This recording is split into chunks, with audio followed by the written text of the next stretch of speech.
children, now we are going to start with chapter number 13, The Milkman's Cow. The Milk एक दूध वाले की गाय की स्टोरी है.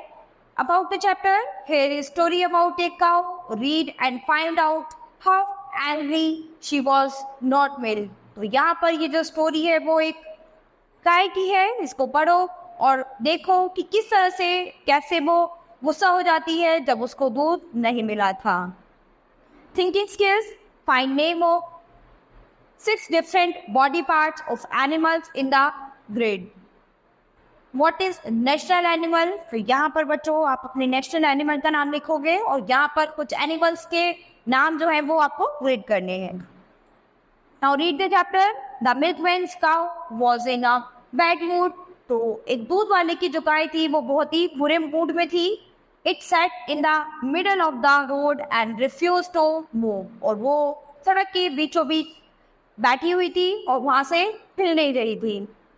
The milkman begged the cow to get up. The children are waiting for their milk to help them grow strong.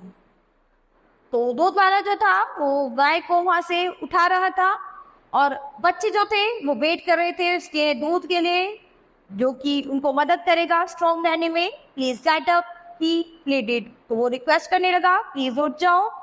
He pulled and tugged and prayed. तो वो उसको खींचने लगा, टग करने लगा और प्रे करने लगा. But the cow was not going anywhere that day. Along came a policeman, his buttons and buckles gleaming bright.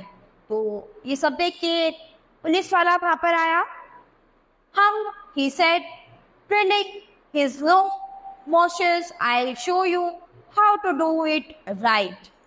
The policeman and the milkman pulled and tugged and prayed. तो अब वो दोनों मिलकर उसको खींचने लगे. But the cow was not going anywhere that day. लेकिन गाय जो थी वो वहाँ से कहीं नहीं जा रही थी उस समय. Along came a grocer with bags of potatoes and peas. वो उसके बाद एक ग्रोसर वहां से निकला जिसके पास एक पोटैटो का बैग था और मटर का बैग था. He said, I'll move this now with the greatest of ease. वो बोलता है कि मैं बहुत ही आसानी से इस गाय को यहाँ से हिला सकता हूँ. The grocer, the policeman and the milkman pulled and tugged and prayed. अब वे तीनों मिलकर जो थे उसको उस गाय को खींचने लगे. But the cow was not going anywhere that day. लेकिन गाय जो थी वो वहाँ से कहीं नहीं गई, वहीं पर ही रही. Along came a wrestler, his muscles gleaming in the sun. उसके बाद वहाँ पर एक रेसलर आया जिसकी मसल्स जो थी वो सूर्य की रोशनी में एकदम तेज चमचमा रही थी.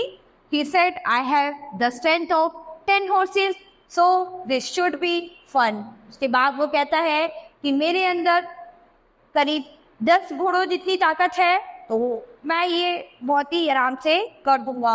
The wrestler, the grocer, the policeman and the milkman pulled and tugged and prayed. But the cow was not going anywhere that day. लेकिन अब वो इन सब पे से अभी भी नहीं उठी और गाय जो थी अपनी जगह पर ही टिकी रही. Along came the ice cream man jingling his card. Cool down, it can't be too hard. इसके बाद एक आइसक्रीम वाला आता है और वो कहता है कि कूल डाउन, ठंडे हो जाओ, ये कोई बहुत ही हार्ड काम नहीं है. The ice-cream man, the wrestler, the grocer, the policeman and the milkman pulled and tugged. But the cow was not going anywhere that day. लेकिन इन सब के एफर्ट करने के बाद भी गाय वहाँ से नहीं निकली. Along came a little boy. He began to grin. He said, these grown-ups, look at the mess they are in. It is not such a difficult problem. I learned in the 2nd class. उसके बाद एक बच्चा आता है और वो कहता है कि ये बहुत बड़ी प्रॉब्लम नहीं है, मैंने ये 2nd क्लास में सीखा था. That human beings eat rice and wheat and cows eat grass. तो उसने बताया कि जैसे कि आदमी चावल और आटा खाते हैं ऐसे ही गाय जो है वो घास खाती है. He had out a shape of tasty green. उसके बाद उसने बहुत अच्छी ताजी हरी घास उसके लिए लेकर आया. The cow began to chew. और गाय जो थी उसको चरने लगी. he slowly led her to the side, for he knew what to do. The grocer clapped, the policeman twirled his stick in joy. तो ये देखकर सब खुश हुए, सबने उस बच्चे के लिए क्लैपिंग की. The racer grinned, the ice cream man whooped at the cleverness of the boy. तो सभी उस बच्चे की बुद्धिमानी पे, चालाकी, उस पे स्मार्टनेस पे सबको बहुत ही खुशी हुई कि किस तरह से उस बच्चे ने उस गाय को एक घास दिखाकर उठा दिया था. The milkman happily clattered his pail, being kind and loving his best, for force and strength can fail. तो यहाँ पर हम क्या देख सकते हैं कि दया और प्यार से ज़्यादा बढ़कर कुछ भी नहीं होता है. हम फोर्स से या फिर ताकत से सभी चीज़ें फेल हो जाती हैं. यानी हम ताकत के या फिर फोर्स करके किसी भी चीज़ को अपना, किसी भी जानवर से या किसी भी इंसान से अपना काम नहीं करवा सकते हैं, लेकिन प्यार और दया के बल पर हम कुछ भी कर सकते हैं. तो यहाँ पर ये जो काऊ थी, इससे ये सिद्ध कर दिया कि ये प्यार और काइंडनेस के बल पर ही वो उठ पाई थी, वरना फोर्स और स्ट्रेंथ के उसे अपने हाथ गिरा दिए थे, वो गाय वहाँ से नहीं हिली थी. So student, this chapter has finished. We will start with the next chapter in the next class.